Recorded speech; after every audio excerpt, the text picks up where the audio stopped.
You keep wondering why God keeps pulling you away from certain people, places, and even positions, right when you thought you were getting closer to your breakthrough. But what you don't realize is that separation is not rejection. It's preparation, and it's the first hidden step before divine elevation.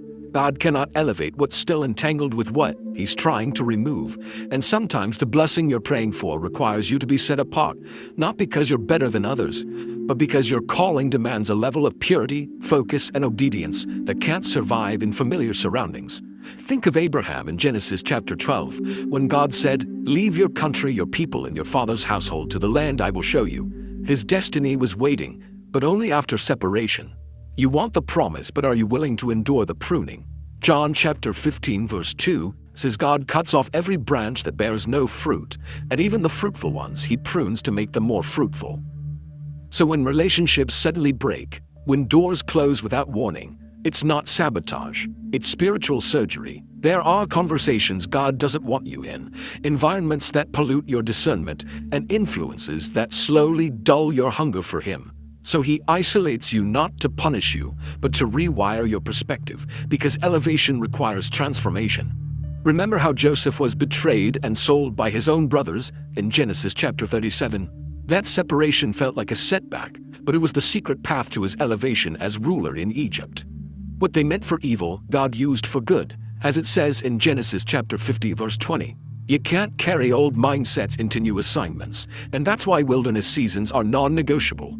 Even Jesus was led by the Spirit into the wilderness before His public ministry, as told in Matthew chapter 4 verse 1, not because He was weak, but because victory over temptation in private is what qualifies you for elevation in public.